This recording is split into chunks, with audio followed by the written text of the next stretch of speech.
Welcome to Candid Conversations with Dr. Kelly, where we dive deep into the conversations that matter most to your mind, body, and soul.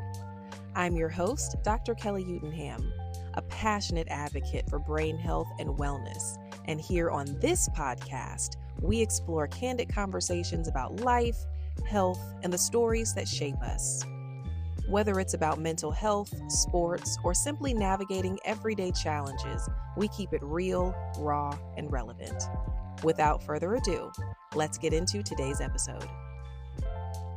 Welcome to another episode of Candid Conversations. I am elated to have this particular guest. We have Dr. Brad Hambric joining us today. How are you today, Brad? Doing wonderful. I'm so excited to be here. It's been a long time coming, so I appreciate you having me on. Looking forward to the conversation. Yes, I am so thrilled to have you on. Little backstory, listeners. Brad is actually the wonderful husband of a really good friend of mine from high school. Shout out to Princess Pat. I call her Princess Pat because she is actually a real live African princess. And I have called her that since we were in high school. She is just the sweetest, most petite, cutest thing. They have two beautiful daughters, and I'm honored to have known them for as long as I have. So thank you so much again for coming on. It means a lot. Sure, I appreciate that. Yeah, that's a nicer introduction to her than I give her. So I I appreciate that. That's my girl. I love Princess Pat. Okay, so well, let's go ahead and get started. I want to start at the beginning for you. Can you tell us a little bit about your journey as a student athlete at Wingate and like the position that you played and what got you to where you are now? For sure, for sure. I I committed to North Carolina Central. It didn't work out, and I decided to come to Wingate last minute, and I was literally the last one there. So, um, I went there, played defensive tackle, and I was there for a year, and I struggled. I struggled not necessarily athletically, but just with some of the things going on in my personal life. And I ended up taking a year off from football. I went home and I worked two jobs, and I took classes just to get my credits up, and I ended up transitioning back to Wingate, and you played 3 years. Met Petronella, and it worked out. It worked out for the best. But that that period of time where I was struggling, went home and was making bills and being an adult, it showed me a lot. First of all, I wasn't ready for that, but it gave me perspective on what I wanted to do. I know I wanted to be a helping professional, and that period of time was really what started my journey to where I am today. I love that. Could you tell us what you mean by you were struggling? Like, Well, I was literally just telling somebody this earlier today. Like whenever I got there, since I was so late, like there was a dorm that everybody else was in, and I was literally the only person. But when camp started, I was literally the only person in this dorm, and it was for me. I'm more of an introverted person, even though I love people, but I we left practice, I'm going to this dorm. Everybody else is going to this dorm. And it wasn't close. It wasn't somewhere you could just walk to. So I had a decision to make, and a lot of times it's like, I'm tired. I'm just going to be in here, and I was by myself. Like that first 2 3 weeks was really tough, and then going through that year, like the relationships, I made some relationships and friendships that are still my friends today, but there was just some struggles in terms of finding myself, and not understanding what it was that I wanted. And then there, with some financial things too. Because playing, like I wasn't on full scholarship, but I was playing more than some individuals who were, and that was a point of contention as well. So it was just got to the point. It's like I need to step away. Um, wow. yeah.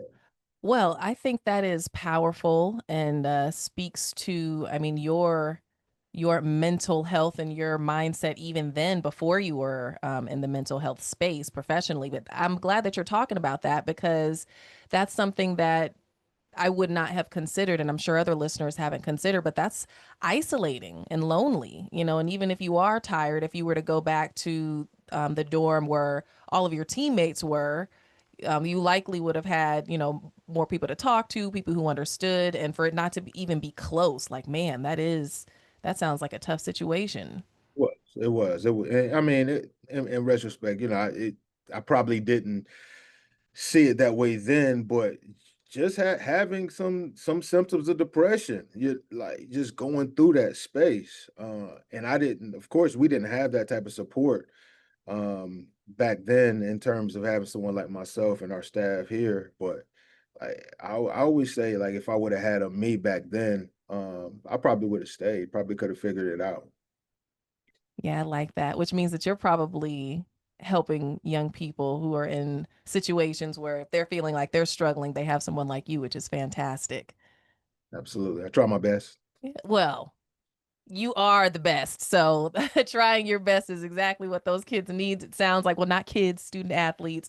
But also, shout out to the introverts out there. I am an introvert as well. People don't believe me. So, I think it's ambivert where you're both of them. Like if you got to turn it on, but I do enjoy the peace and tranquility of rebuilding while you're, in your little cocoon or your bubble, whatever your safe space is. Amen. Yeah. It's good for you, I think. But I know the extroverts, they're like peace and all of that is like being out and talking to people and all of that.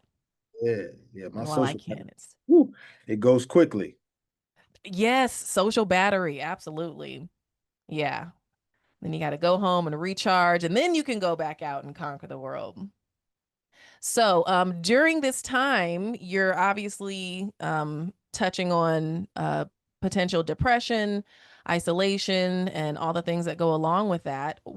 At what point did you know that you wanted to pursue a career in psychology and then combine that with sports? Well, I my last summer at Wingate, I had an internship working in mental health. I did that the whole summer working with youth, working with kids, and I fell in love with it. Just the work and my very the probably the last class I took.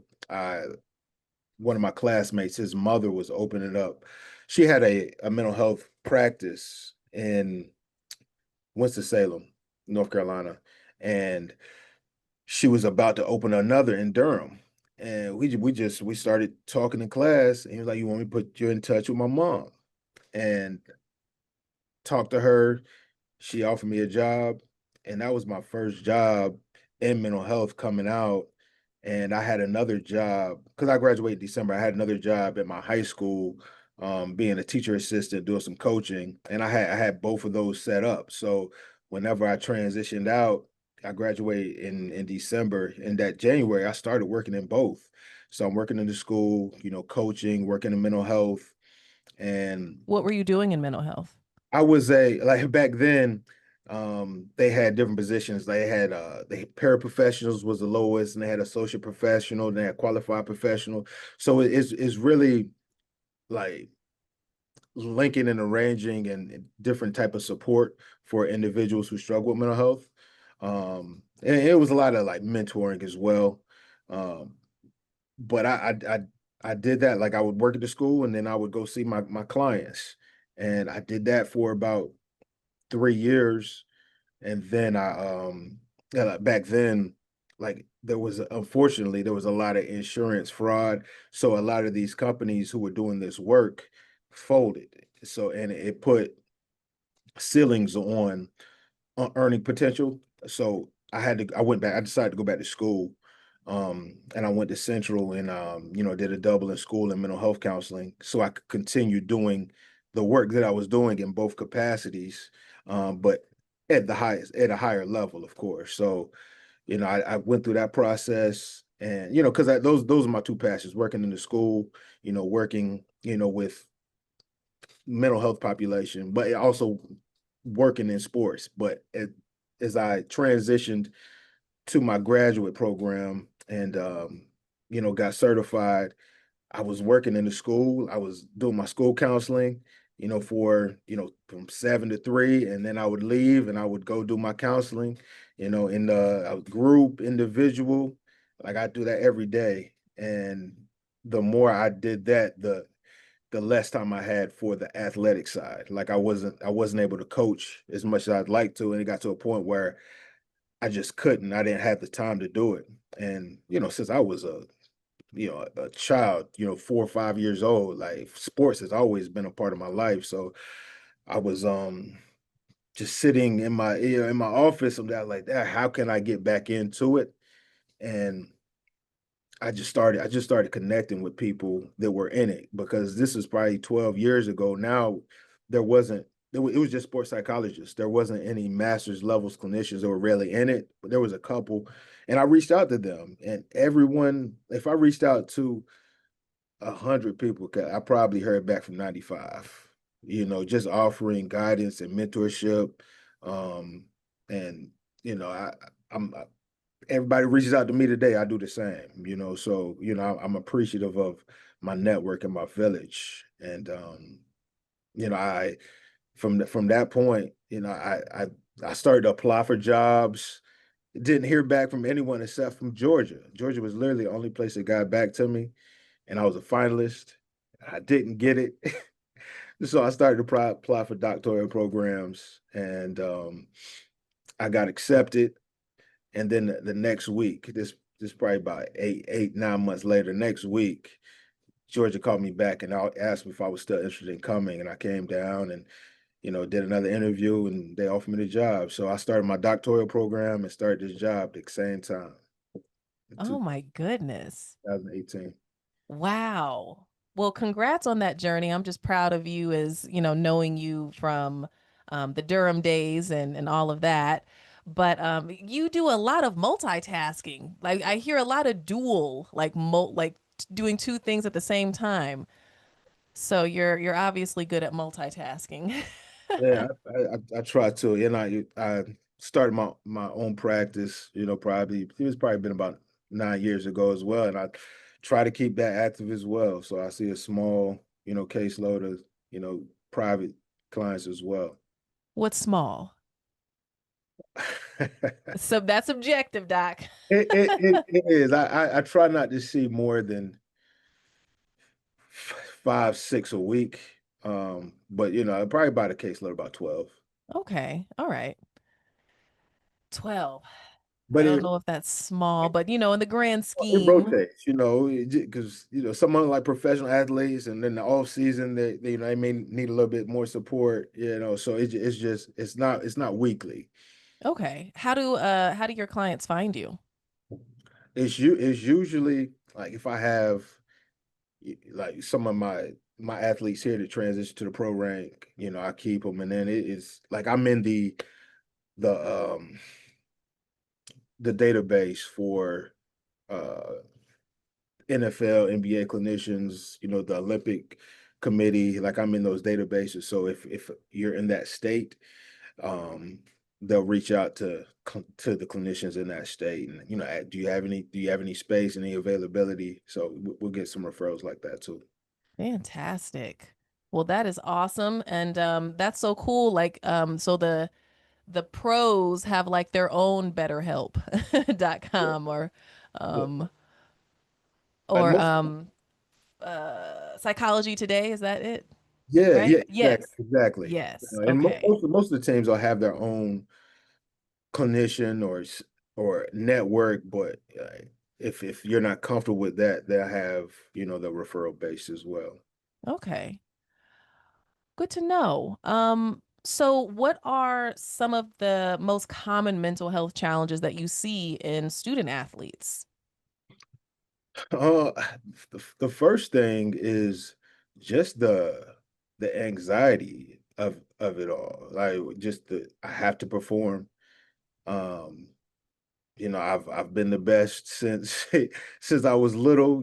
I'm here at the top of the top, and in essence, a lot of them, I don't care what sport you're playing or if you came in the best in the country, like probably not going to be the best here, and struggling with adapting and adjusting to that.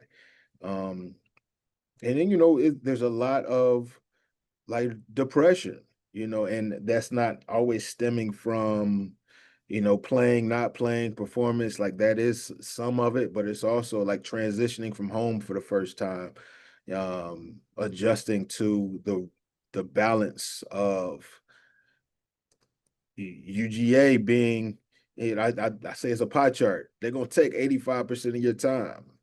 Like, what are you doing with that 15? How are you making sure you make that count? You have some time for yourself. You're pouring into other things to make sure you're healthy.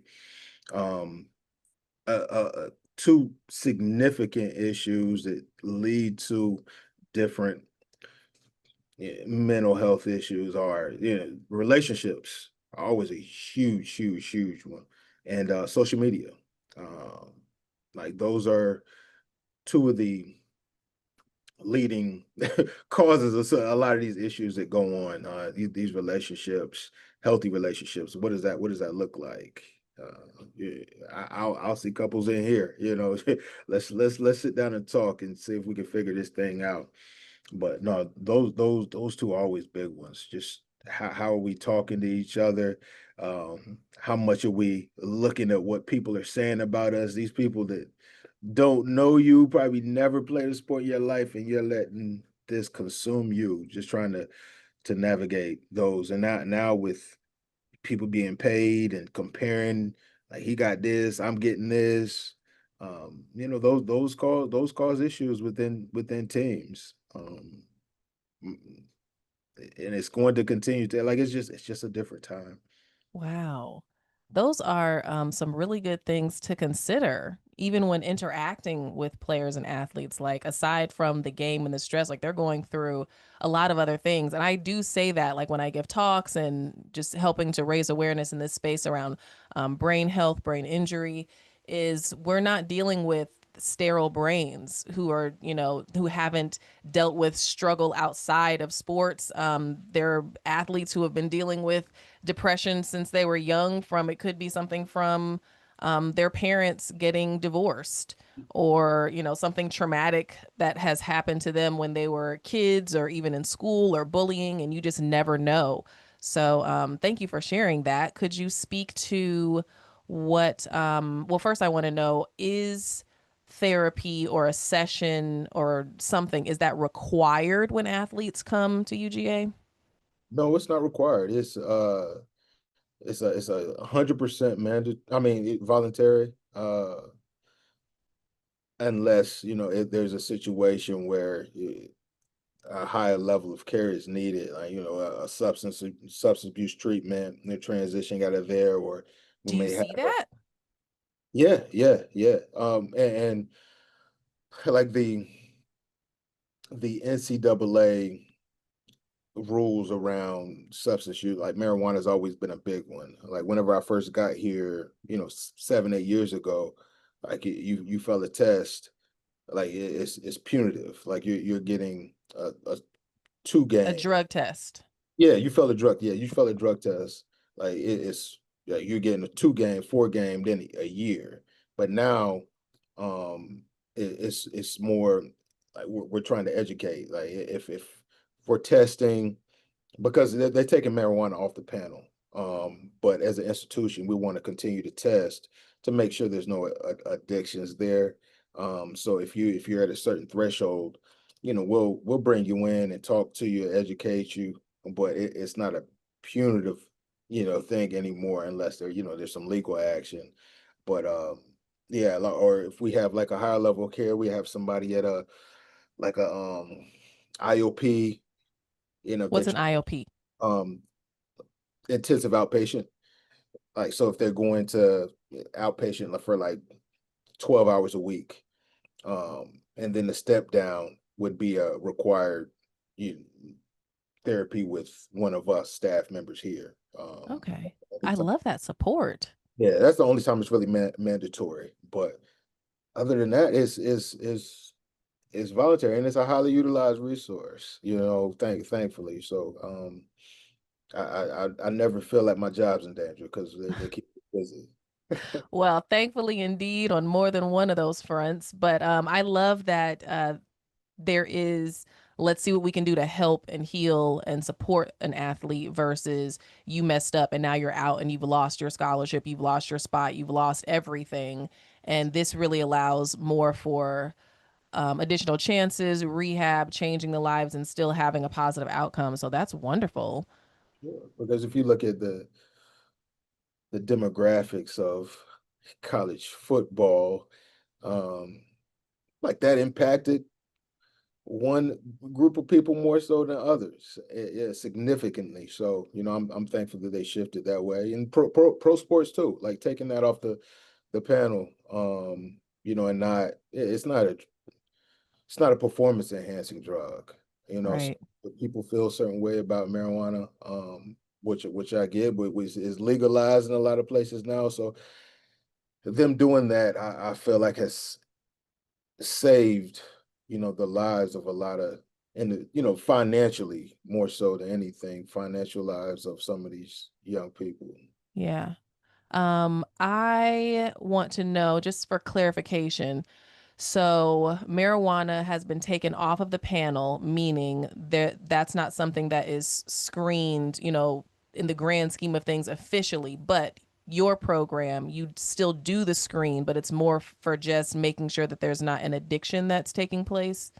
Yeah, making sure it's not uh being abused. Yeah. Okay. So they can test positive and it's not going to be negative ramifications of that, but you're just looking to make sure that they can handle whatever it is that they are consuming and it's not at an addiction level. Right, right. So if we test and the levels are extremely high, then we can refer to a higher level of care. Right. Yeah. But Okay. if it's at a level, if it's a positive test, but it's at a level that's like, okay, maybe, it's social support. We'll invite them in. Like, let's have this conversation. If you feel like you need help, like we can offer that help and support. But again, we try to make that voluntary. But if it's at a level that's excessive, then we'll we'll escalate to a higher level of care. Okay. Great work. Okay, so I would like to know what is common with mental health challenges that you see in your professional athletes.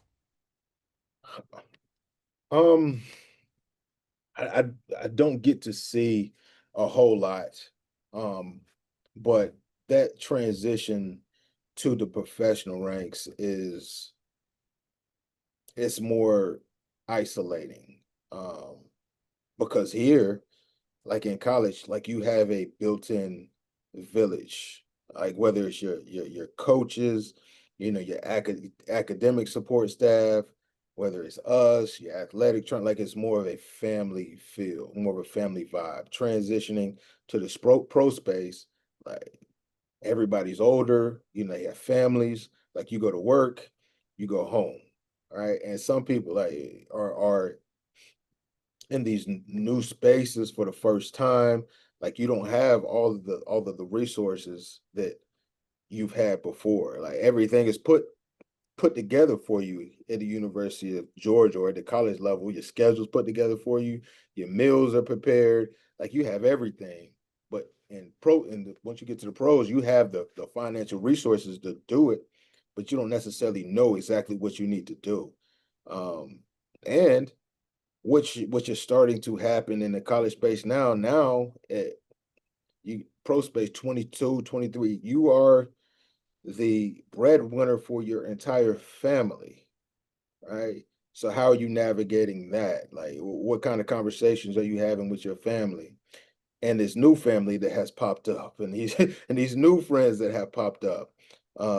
Like that's really really hard. Like you have individuals who have never ever in their life said no to their parents, a no to their siblings, a no to their friends.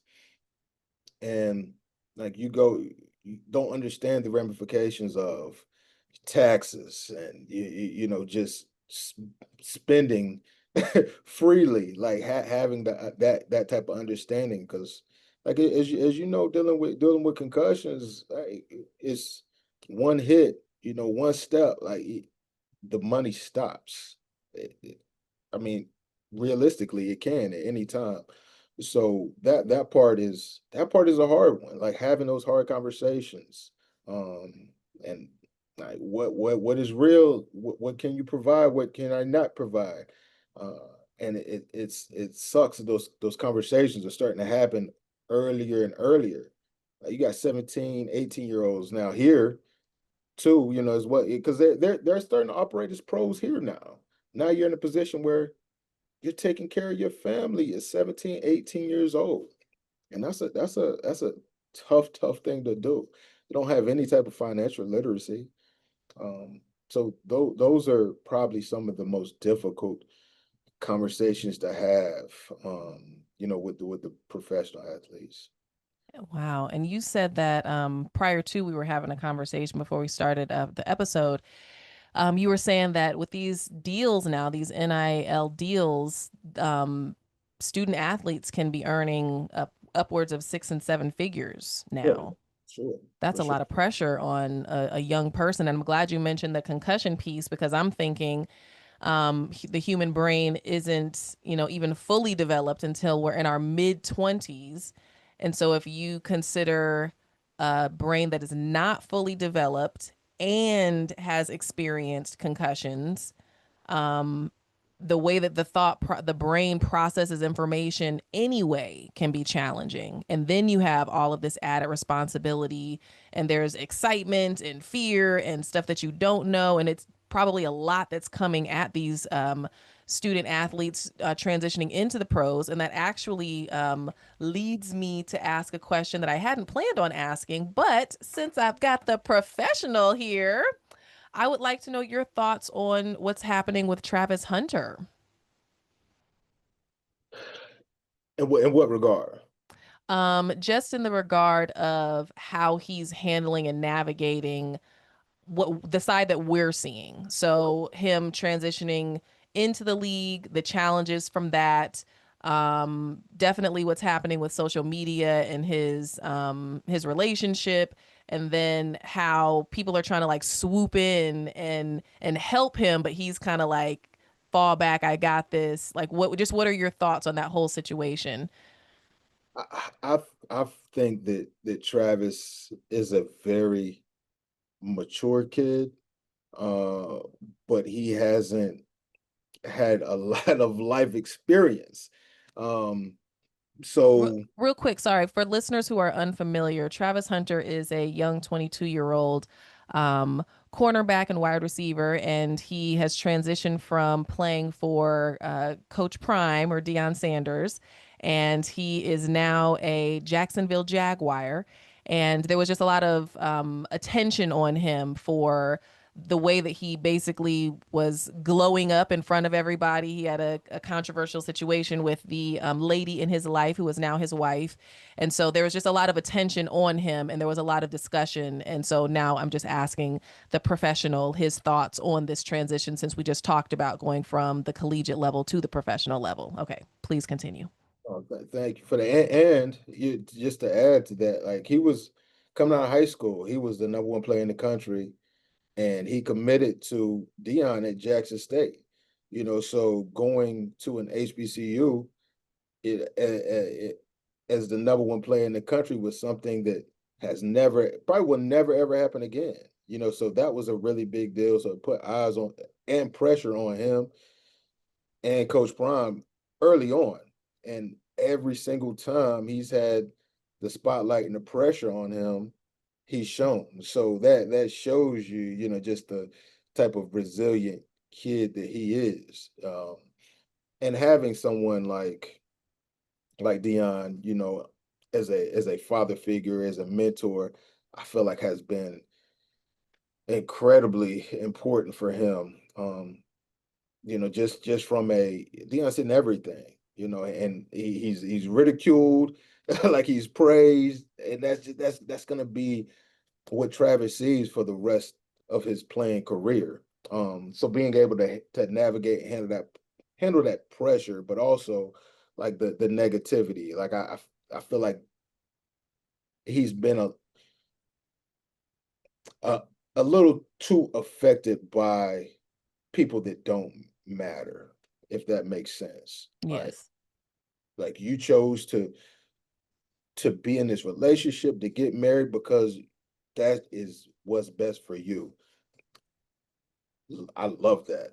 I love that. You say you don't go out, you stay locked in, you take care of your body, you do the right thing, and he's living his life. But everything he's done, he's been successful at. So, he's doing things the right way. He's doing things the right way.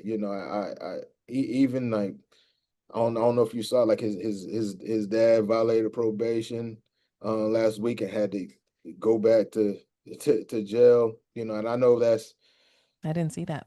yeah, like it's always something coming at him, but he handles it. He handles it gracefully. So I just hope he continues to protect who he allows access to him because it feels like he's in a space right now where he has the people that matter the most and are important to his success around him. So I just hope he continues to protect himself in that way as he goes through this first year in the league because he's trying to do something that no one else has really done. So he just has to continue to allow people to pour into him and not be the one that's constantly pouring into other people and has an empty tank because you're just trying to save everyone around you. But he's done great. I mean, I can't imagine having that many eyeballs on you and still like performing at the highest level ever.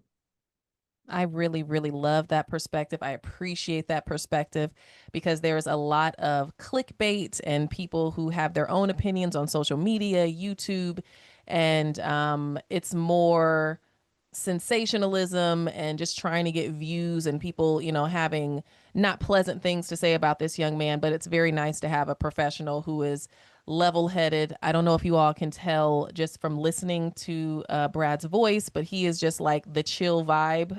Like even being in his space in person, it's just like there's a calmness with him.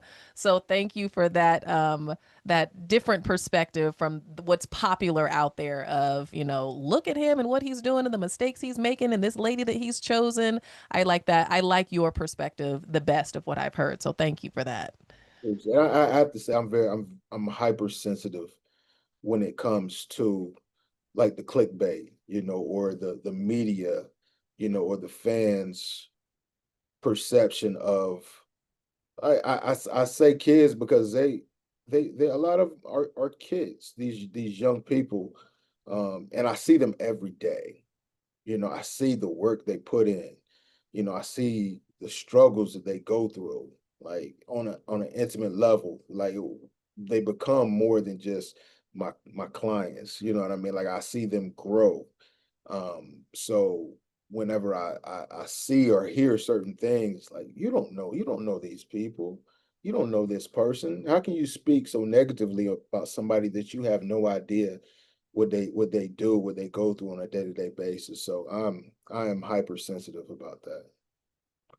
Thank you for speaking to that. Okay, so now I want to talk about another player, but first I want to ask this question because this just happened in the news. But to lead into this, how do you help athletes balance the pressure to perform with their personal identity outside of sports? Um,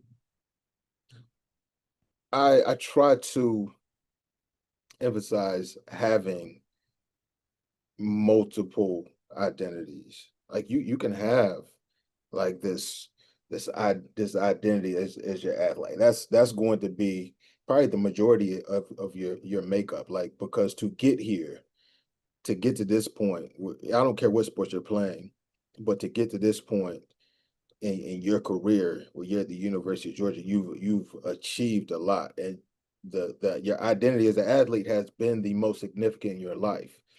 But while you're here, you have so many different resources. Let's tap into some of these other identities. Like, what do you look like as a student? What's your student identity?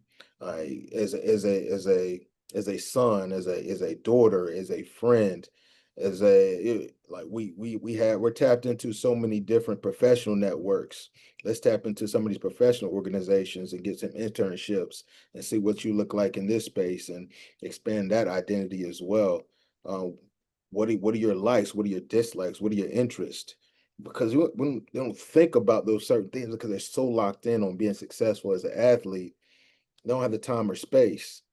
Well, why like the G is so strong. Like I can't go in. Like, my wife was picking me last night because somebody said, we were in Walmart and guys stopped me and talked to me for 10 minutes about Georgia football. Like we can't go in. It doesn't matter. You go anywhere in the country, like the G is recognized and people want to go dogs. You want to have a conversation, but let's step outside of that identity and find out what else you're interested in. Why you have the space and the autonomy to do it, because people want to be involved. People want to help. Allow them to help you. Um, so I just try to, like, we have the Georgia Network. I mean we have our Rankin Smith Center here, our academics center, and I encourage people to tap into all the relationships in there, because these relationships aren't just for 2, 3, 4 years. Like they're for, like, you always see alumni come back because these doors are always open and willing to help. Our you once a dog, always a dog. So I just encourage them to try to tap into as many resources to find out what you like, what you don't like, because we don't know what we don't know. So let's tap into some of these different things and figure out as much as we can about ourselves while we have the space and the time to do it. I love that. I love the work that you all are doing there. And listeners, Brad practices what he preaches. He means it. He walks the walk and talks the talk, because we have actually been crossing paths in some different spaces. And you actually came up to Charlotte to participate in the wonderful Matthew Gibson's connecting the dots, his nonprofit, for actually this specific purpose.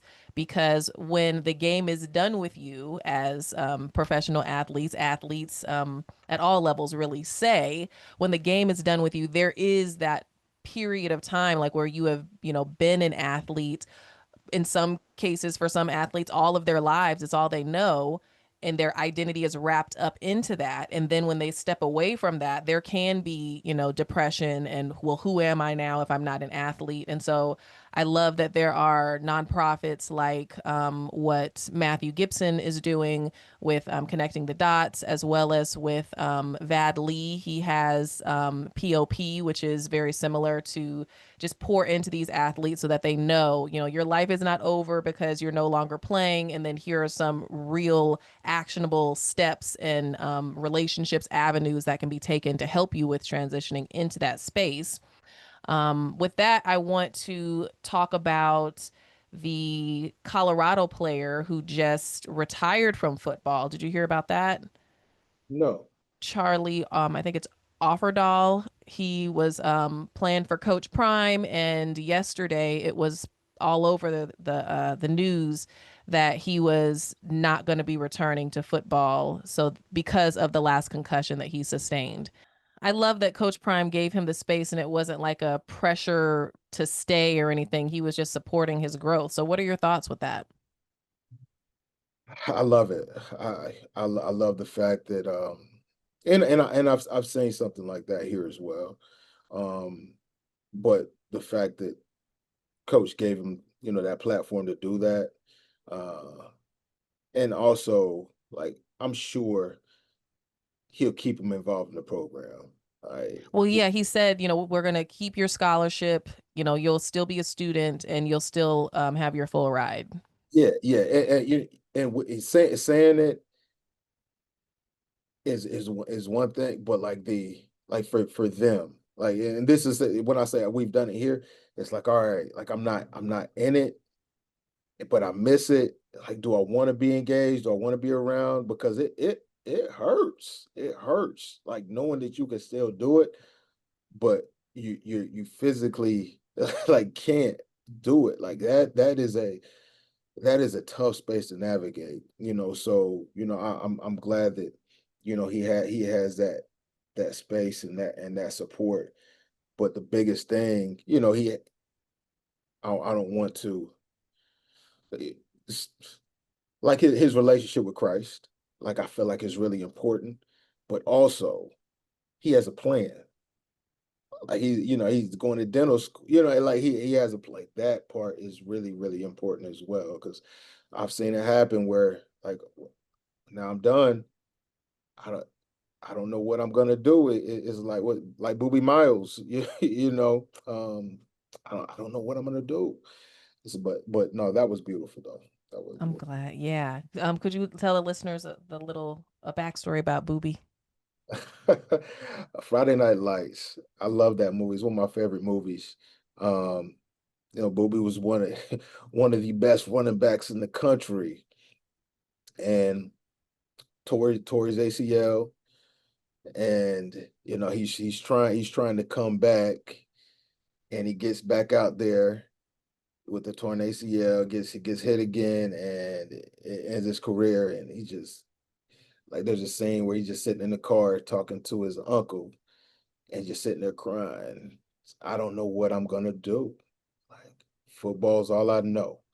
So that was his only identity. So some in some places like that's the only way out. That's the only thing that they know. Like football, entertainment business, like that. Those are only outlets. And if that when that road ends, like it could get really dark.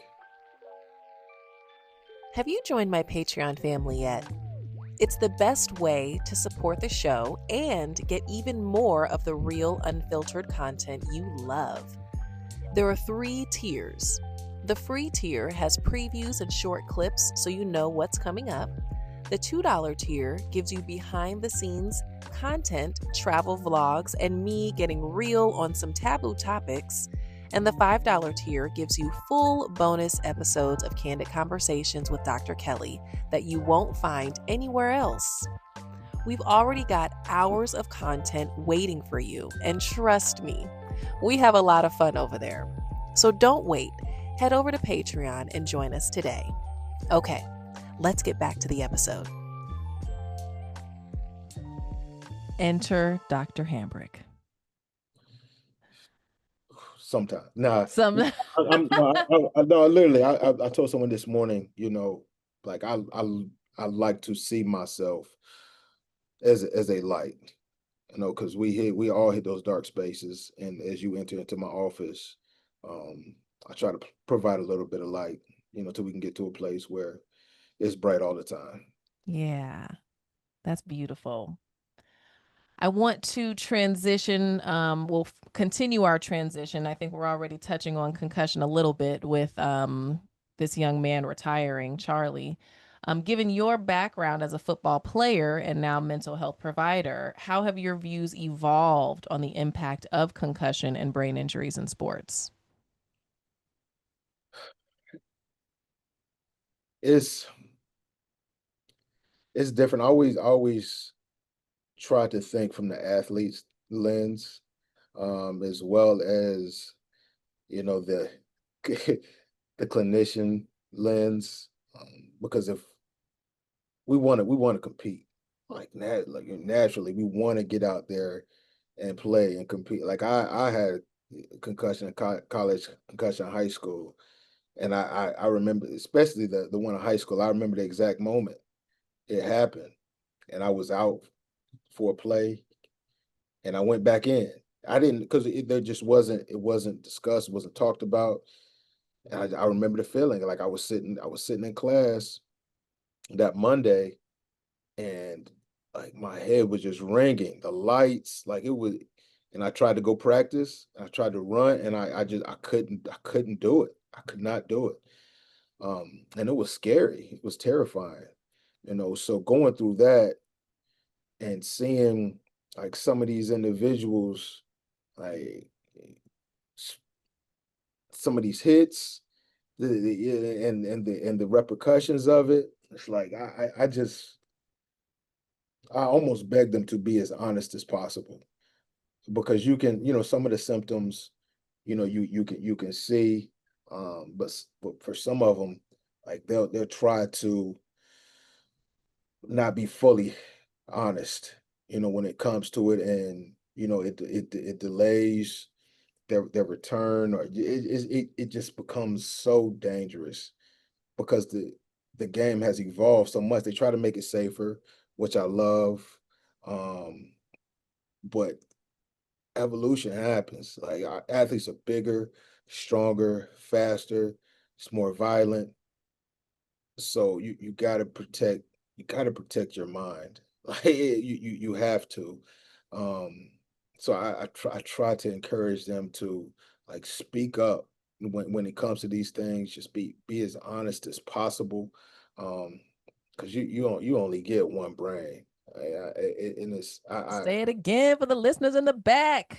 goodness, my heart breaks so much for, like, the Tua situation. Like, I honestly wish he would have retired. Like, we want to play, we want to compete, but, like, anytime you go into that fencing, like, it just terrifies me to no end. So, um, like, I've shifted. Like, I understand. Like, I understand you want to play. I understand you want to be out there.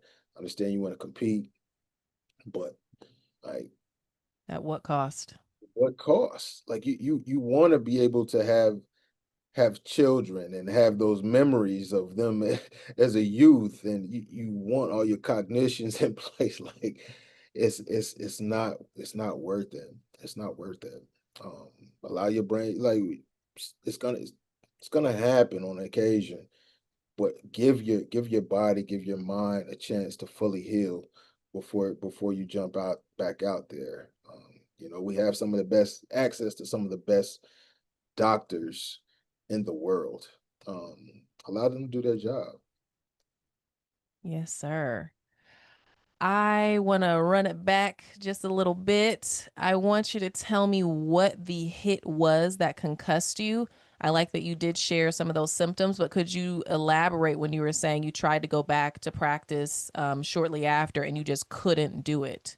Yeah. Um, I remember we were playing Hillside. Um, you brought Vad. I know Vad went to Hillside.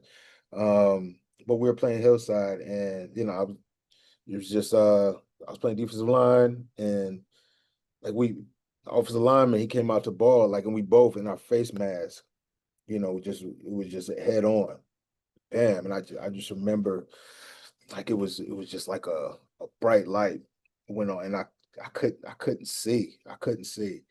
Um, so I went to the sideline, tried to gather myself. How'd you get to the sideline if you couldn't see? Like, because I knew which direction it was. Like, not like totally black, but it was just blurred. But nobody helped you off the field or No, anything. no, You no. made I, it I, there I just yourself. waved for somebody to come on, because I knew I had to get off. Oh, okay. You were Yeah, waving in your replacement. yeah, yeah, yeah. I Okay. told somebody to come on, because I couldn't do anything. How old were you?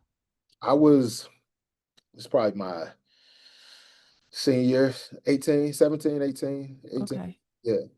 Um, and, like I said, I took a play, and I went back in. The adrenaline's still going, and I didn't, like, other than that burst right then, I didn't really feel anything then.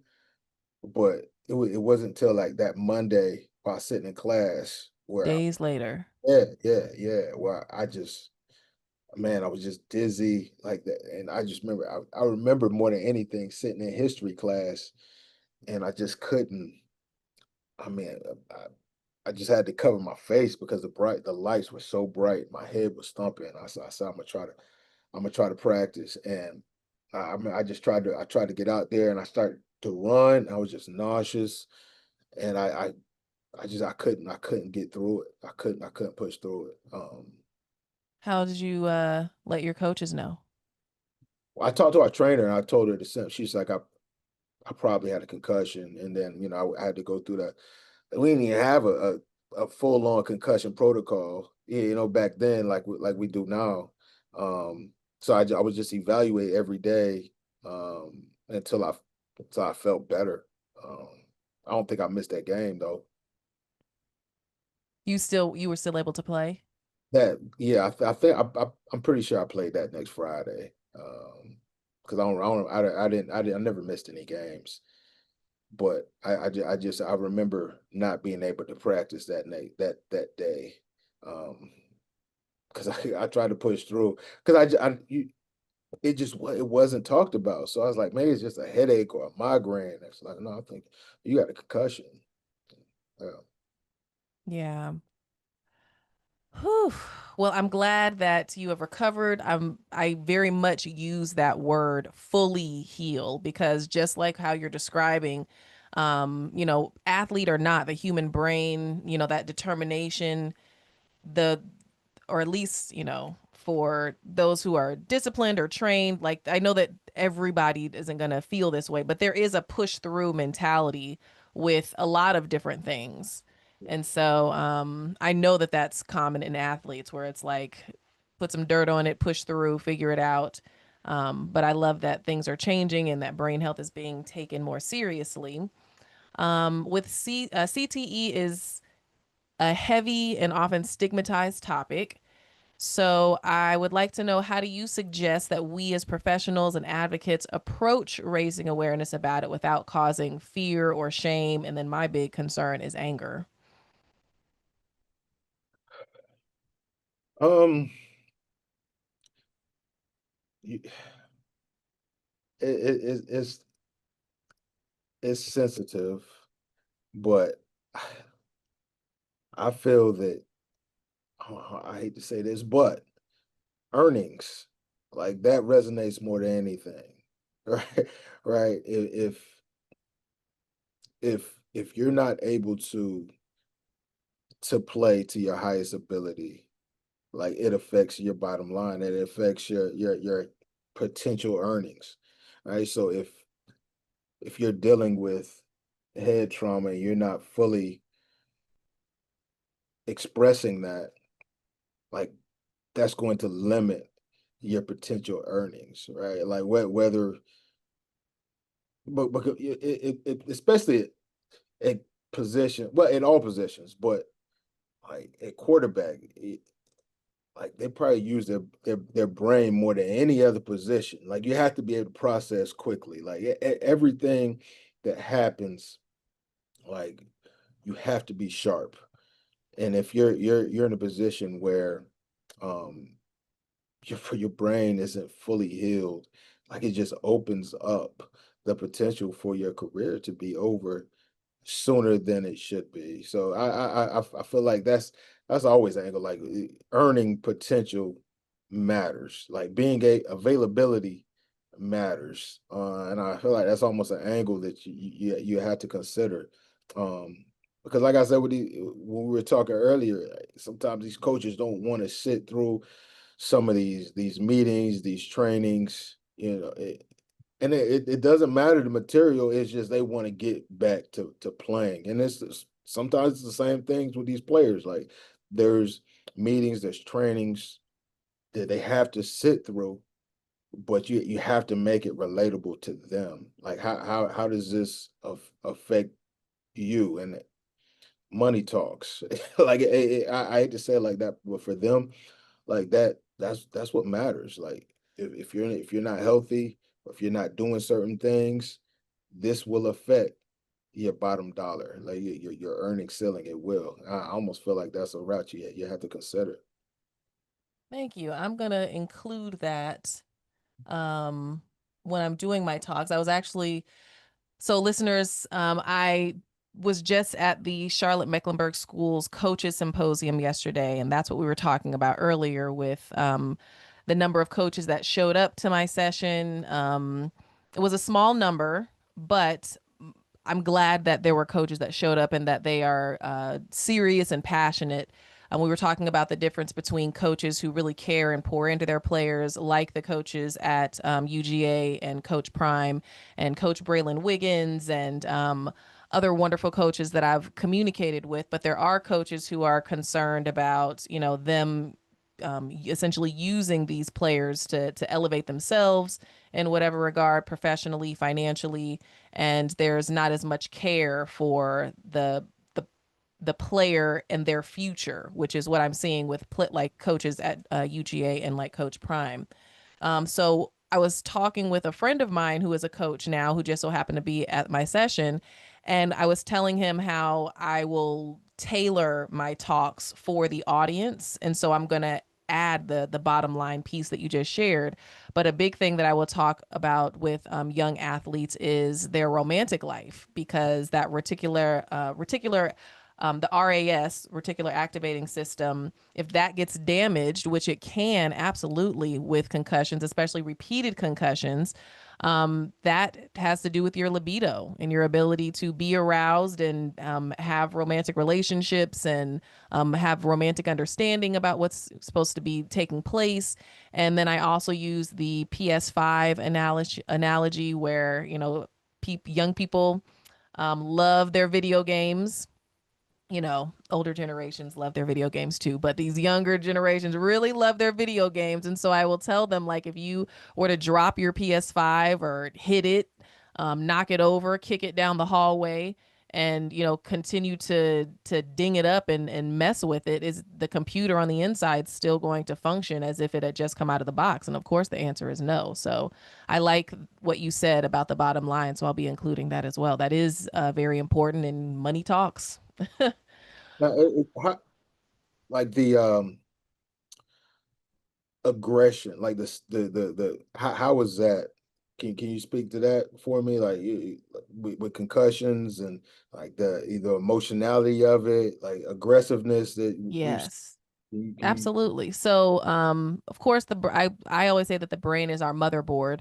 So, and I'll do like a little around the world or around the brain little tour when I do my talks. But it's your frontal lobe that has a lot to do with your decision making, your emotional response to things, your impulse control. And so, when players are taking those hits to the head and it's hitting their frontal lobe, that area is definitely getting affected. But then you also have to think of that Newton's third law of motion. Every action has an equal and opposite reaction. So depending upon that hit, it's likely that the brain is sloshing to the back of the brain.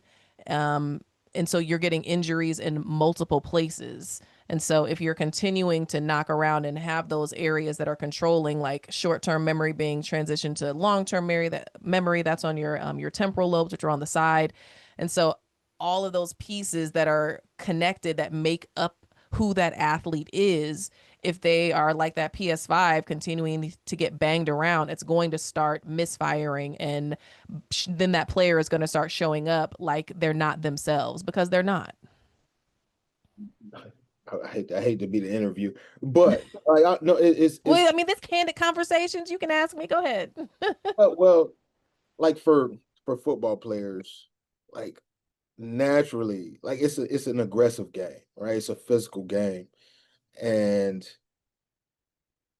like you said, like if in relationships or whatever, like you may react to situations aggressively, but is that enhanced by that, or if somebody is more docile, and have it has concussions in other sports, is do they cater to other types of emotional responses, when they have concussions?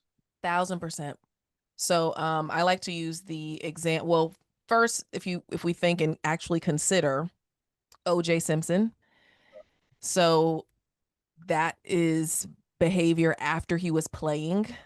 Historically, I don't recall that there was, violence to the level that we have seen or what was speculated that took place. And then I really like to use the more present example, which would be Aaron Hernandez.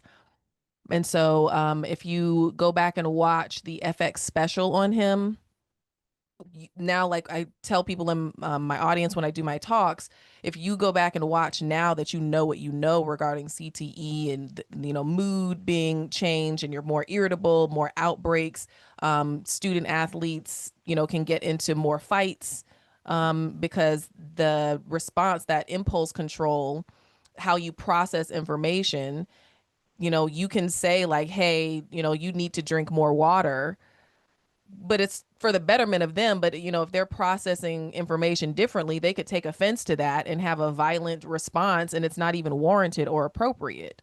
And so pragmatics can be affected. The way that they react to the tiniest little thing can be blown way out of proportion in what is quote unquote normal for society standards.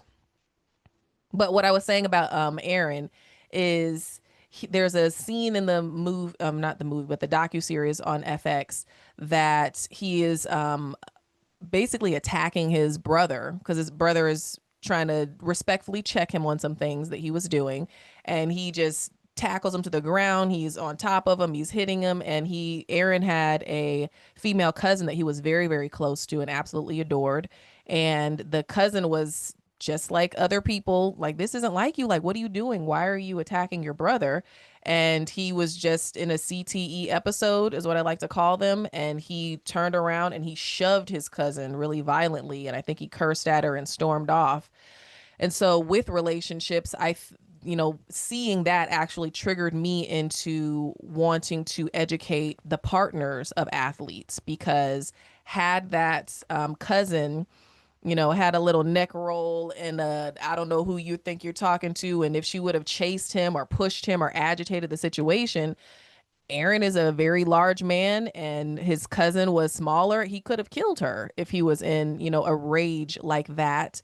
And so I want partners of athletes who could have suspected CTE to have an understanding of how to either de-escalate a situation or remove themselves or remove their children or other people, to allow the person to come out of their episode and have more safe situations. Because I think that we see athletes, and then this is Candid Conversation, so you can see a big black athlete in the news and it's like, oh, they're violent, they're this, and they'll show security cameras of things that are happening in their homes.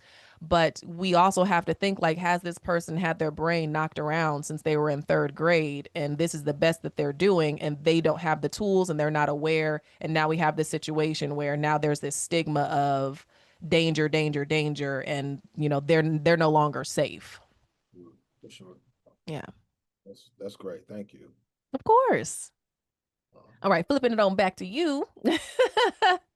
um, the next thing I want to talk about is, again, candid conversations. Let's keep it real. Many black athletes may not speak openly about cognitive or emotional changes. Of course, there has been a stigma in the black community, and I'm very glad now that it's becoming more widely accepted. We're still working on it in the black community of making mental health and going to see a professional more common, more quote unquote normal. And I think that having a black therapist like yourself in this space really helps to build that trust, and medical trust for entering that space and it being more quote unquote normal. So, getting back to my question, how do cultural and generational attitudes toward mental health affect how athletes seek help, especially after a brain injury? it's significant. The like it's just the obvious level of relatability. Like it makes such a big difference. And having someone that looks like you, that sees you, that hears you, that they can connect with you on so many different levels. Um, man, it makes such a huge and I to be candid, I was brought here that year after I didn't get the job just for that reason. Like it wasn't something that was spoken, but it's like, okay, one of our other clinicians, she's still here. She's amazing.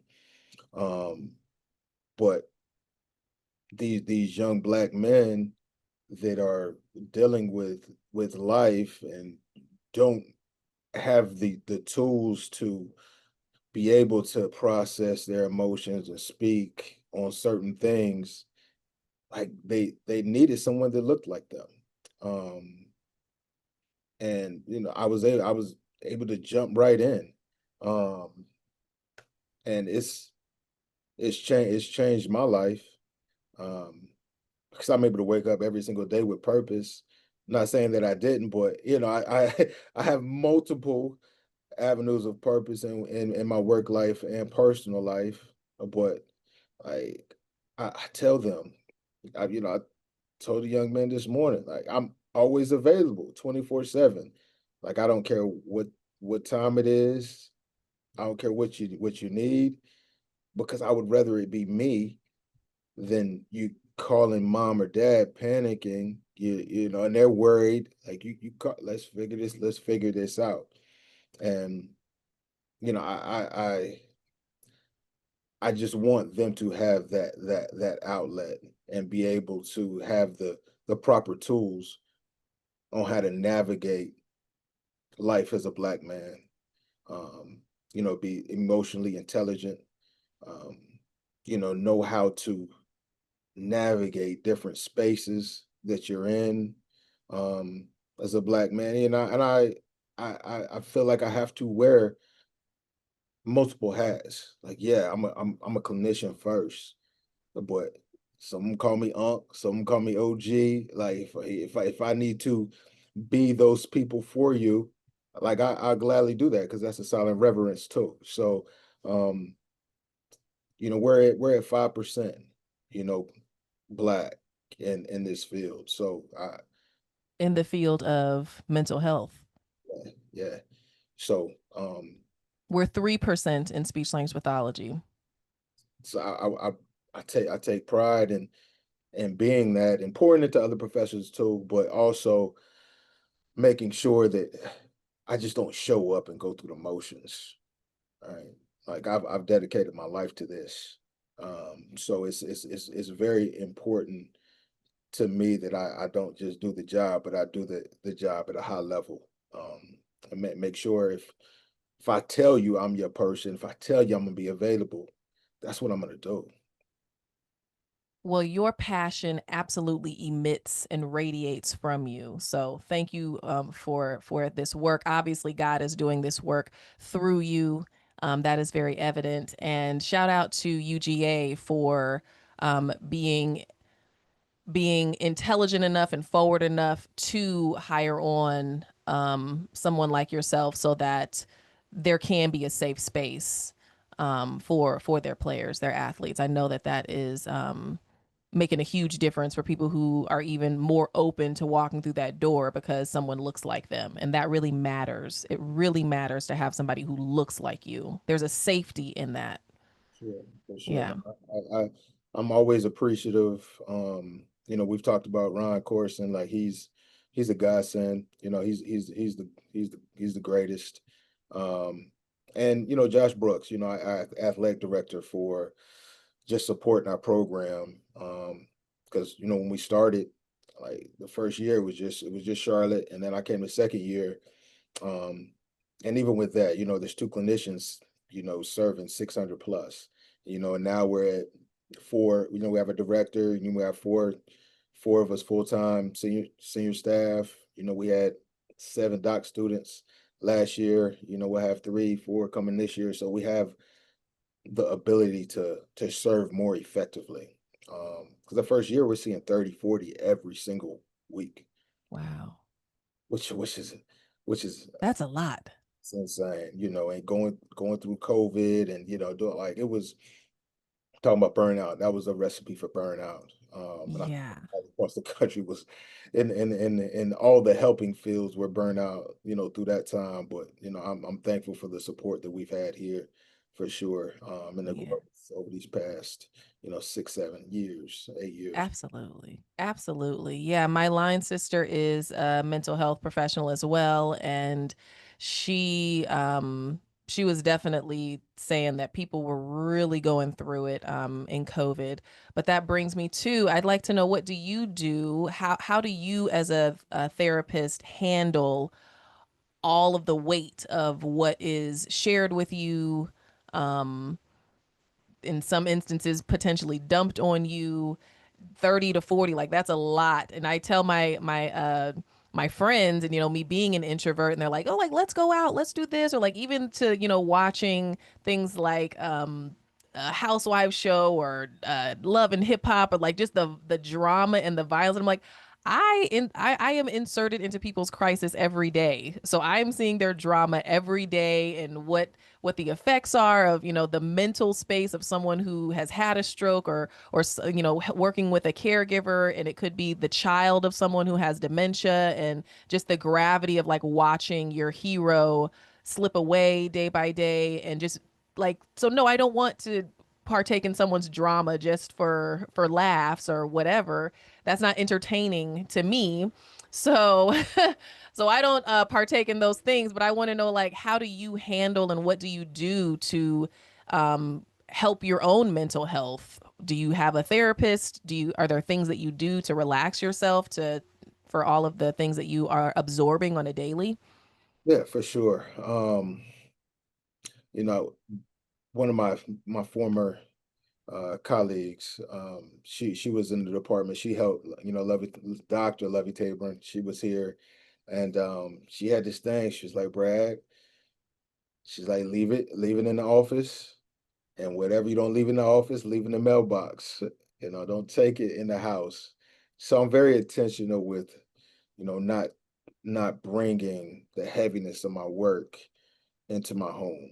When I get in there, I got three women with two girls and a beautiful wife that I need to be present for.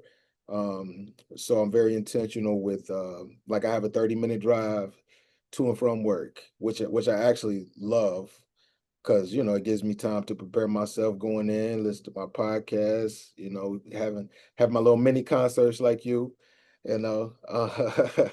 Had one this morning. Me too. And and on the same thing going home. Like if I need to make a call, whether I need to call my mom or my homeboy or whomever, like that's the time to do it because I'm not doing that once I get home.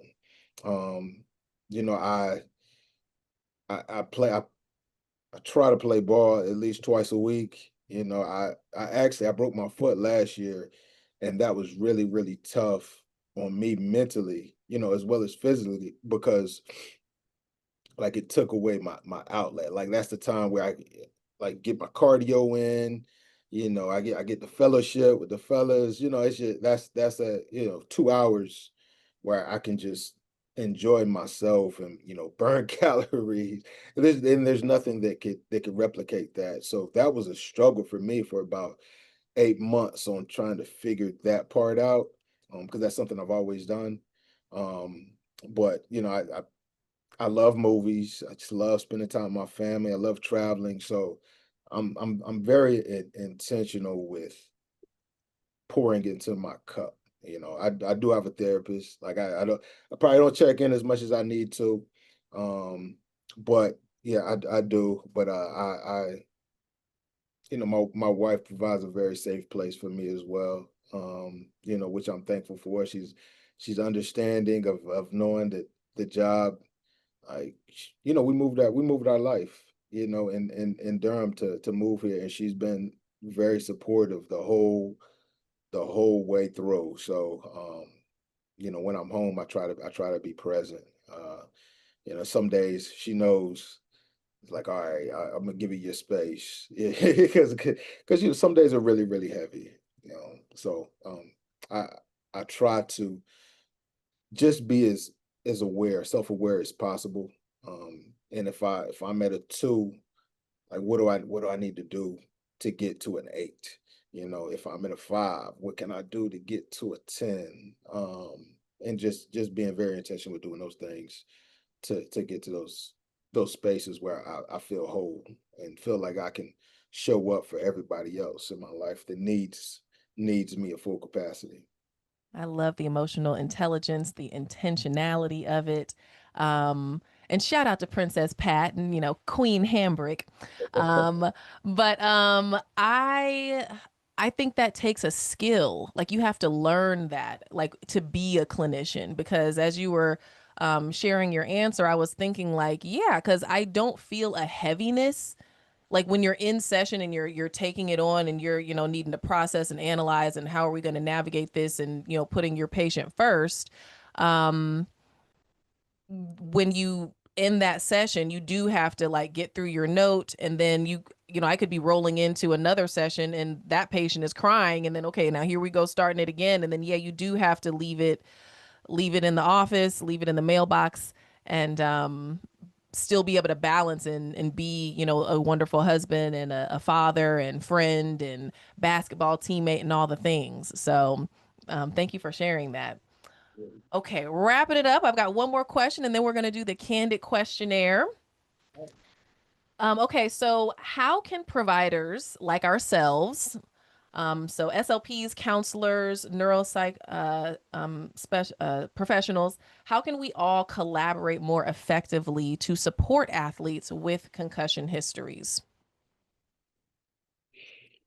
Um, say intentionality. Like if we set up a space to be able to, it could be quarterly, it could be monthly, like just different professionals like showing up and saying it could be a Zoom call. Like let's see what you're seeing. What are you hearing? Like because some of the stuff like some of the stuff that you've talked about, you shared today, that you shared during your presentations, like when we were in Chicago, it's like wow, that's amazing, and I just don't know. So it's like, okay, what can we do to collaborate? What do you need from my space? Like, what can I do to help you, and vice versa. Um, and we put a product together, put a presentation together, to show how we can collaborate and different things we can do in our spaces to educate and to be a resource for all the different levels when it comes to holistic care. I love that idea, and I think we need to do that idea. Mhm. um, so what I'm learning in this space is when I speak to other professionals or I'm speaking to a room and someone will come up and say, this is my profession and this is how it related to me. um I'm learning that like the neuropsych space is it's still very much on emotional and mental health, and so I'm seeing challenges with my patients who are needing paperwork for disability or something like that, and the powers that be in HR may need a medical doctor to sign off and say yes, this is the disability piece, but from the neuropsych space, the mental health space, the way that the notes are written, they're talking about anxiety and depression and medication. And yes, you're on the right, medication now. And so your mood is stable. And so medical doctors don't feel comfortable signing off and saying, yes, you have a disability, but HR won't take the word from or the documentation from a speech therapist. I'm a doctor, but I'm not a medical doctor. And so even though I'm documenting and showing like, no, there are cognitive deficits that prevent this person from performing their professional duties in the way that is needed for them to come back to work. So yes, they are in a space of where they would be considered disabled because of the way they process information. They can't hold on to, memory long enough. Their problem solving, their sequencing, how they're hearing information, divided attention, all of that is being worked on in speech therapy. But and I had to explain this to a patient who's going through this right now, a medical doctor still has to protect their license. So if they sign off and say, oh, well, yes, even though they're on medication and they're no longer in a state of depression, they're still disabled because like the documentation doesn't support that. So I think that a collaboration and us doing presentations can help all sides of what we're doing because we're doing all of this specifically for our patients. That's the main goal. So I'm always down for a collapse. We'll definitely have to talk about that offline.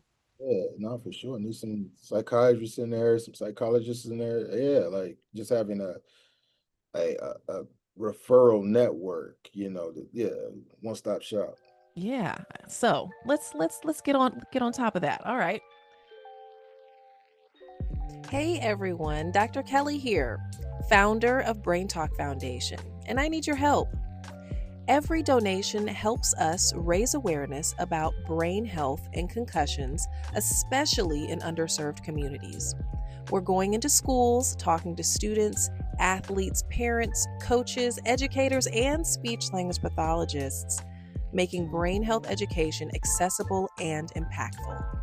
Brain Talk Foundation is a 501c3, so every donation is tax deductible, and every single dollar makes a difference. Support this mission. Visit braintalkfoundation.org and donate today. Together, we're saving brains and changing lives.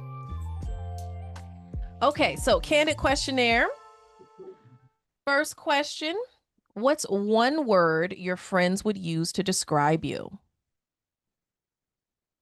He's Cool. smiling, ladies. Ladies and gentlemen, he's smiling.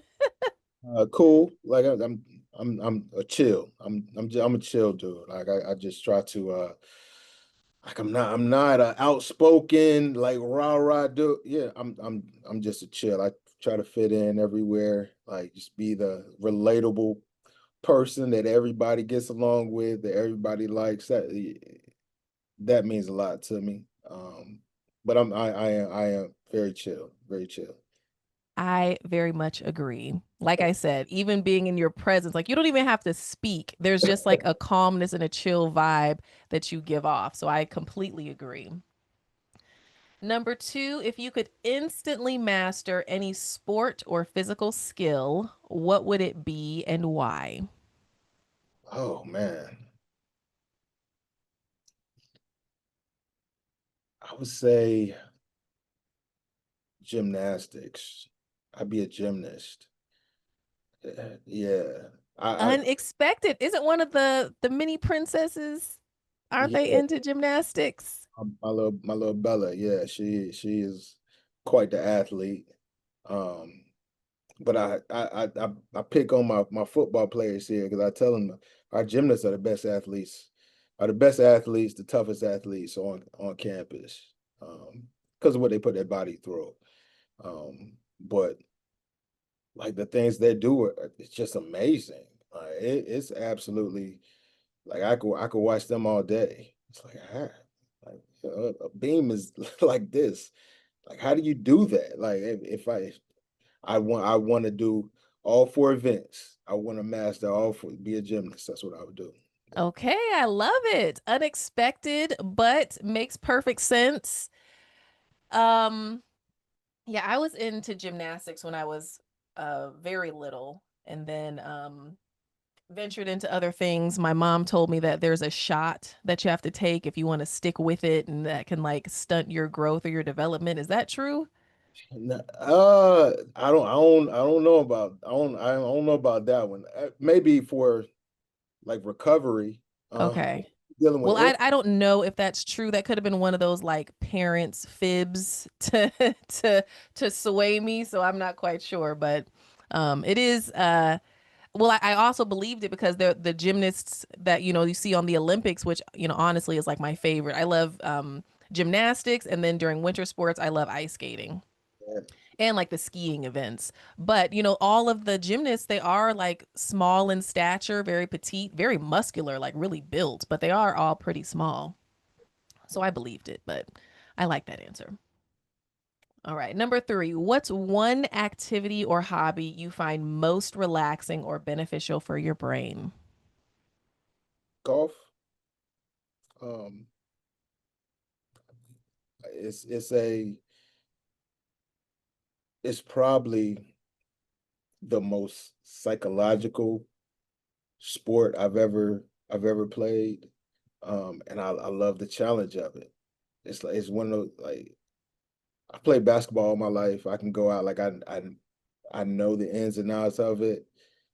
But golf, like I can go out to the range today and hit a small bucket and hit 90% like I want to.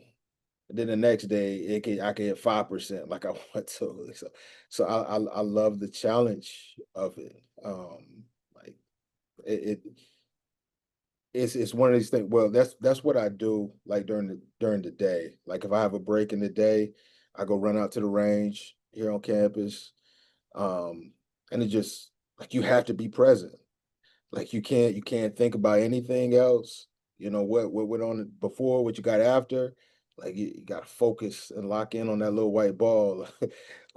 It make you look like a fool. Yeah, I love the challenge of it. You know, every time I think I'm like, oh yeah, I got it. Bring you right back. It'll humble you. But yeah, I say golf.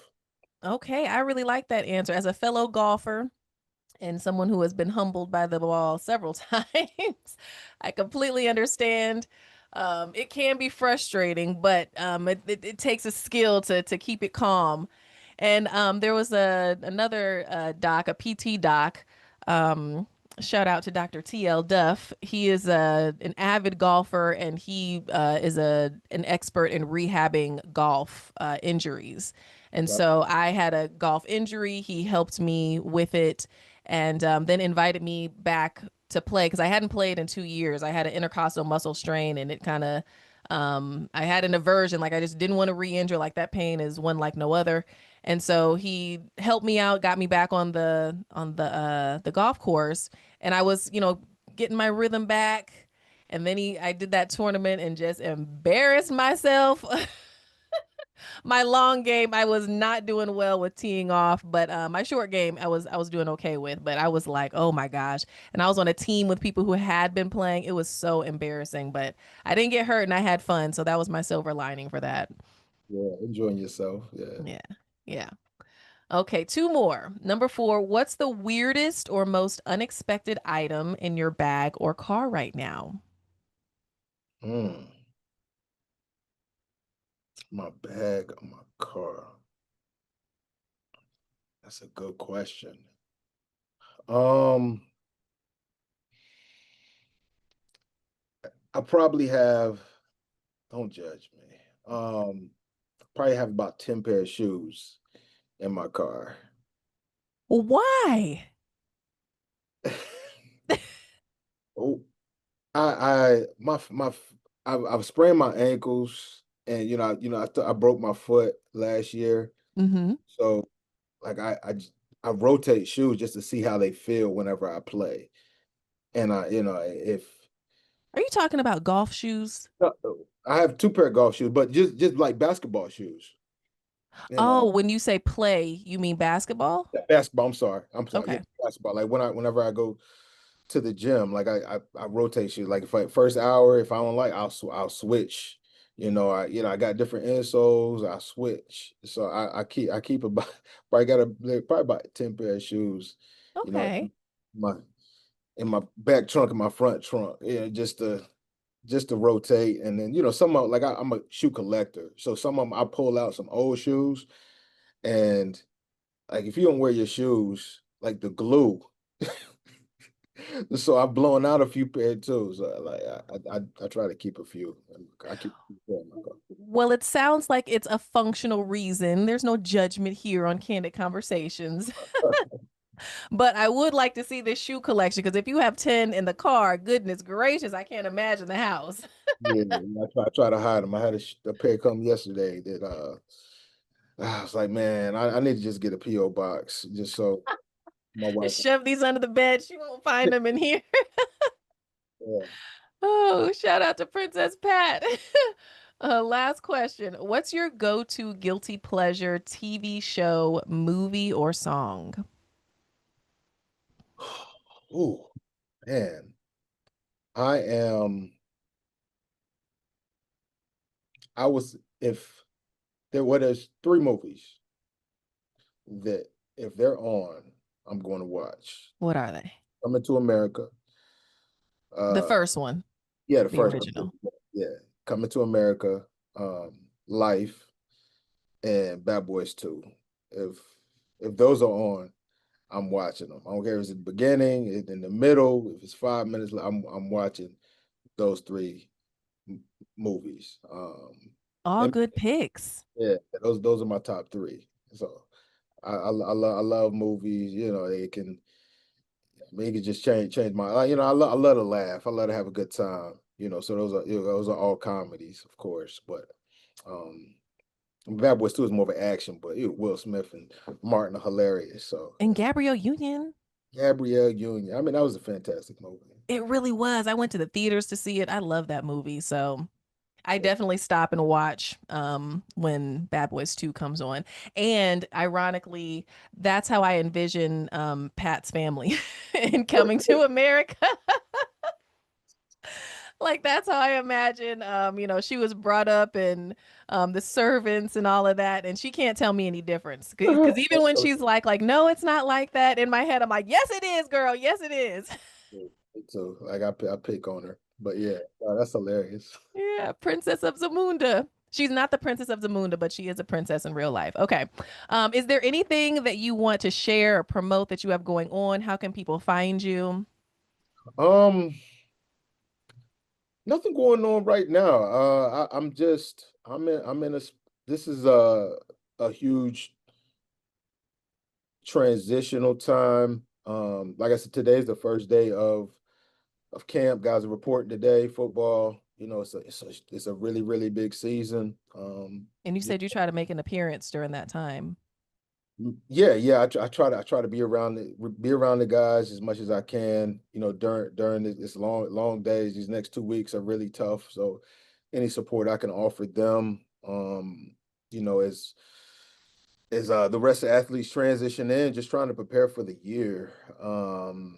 Like this is an exciting time of year, just to get to know everyone, and see what they have, what they're excited about, what their goals are. Like as my folks transition back in, like I always ask them, what are your goals what are your outcome goals, what are the process goals we can work on to get to your outcome goals. So just reestablishing, the relationships of my previous clients, and getting excited to meet new ones. See what being a part of their journey too. So I'm excited about that. You can find me on Instagram, dr.brad.hambric, as DR, well. right?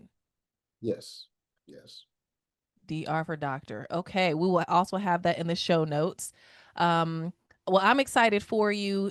These student athletes are lucky to have such a phenomenal doctor like yourself at their disposal. I am lucky to have you in close proximity to be able to call you a friend. So thank you so much for coming on and taking the time. I really appreciate it. And thank you for the gems that you have dropped for our listeners. Absolutely. I appreciate you. Like I said, it's been a long time coming. I'm glad we were able to get this done. I appreciate you, and yeah, energy every time I come across your page. You're always vibrant. Yeah, and that gives me a little bit of light in my day. So I really appreciate you. Oh, well, thank you so much for saying that. Of course, we will be in touch. I will definitely be reaching out because I want to explore more of this collaboration. And I'd actually love to come down and just be in the space and see how things operate at UGA, because I want to be able to speak from all angles and perspectives of this work. And I'm always, open to learning more and being exposed to more. So we'll have to talk about coming down for a visit too. Sure. Come down to a game. Like Yeah. got you. Look at the schedule if you're available one of those weekends. I'll Come make on. it happen. Sure. Awesome. Well, thank you so much. And of course, we'll talk soon. Absolutely. Thank you. Thank you so much for tuning in to this episode of Candid Conversations with Dr. Kelly. I appreciate you being part of this journey and these powerful conversations around brain health and beyond. If you're loving the podcast and want even more bonus episodes, exclusive Q&As, stories from my professional and personal life, behind the scenes moments, and yes, those bloopers you all love, then I invite you to join my Patreon family, where we always keep it candid. Your membership gives you access to all that bonus content and helps keep this podcast going strong.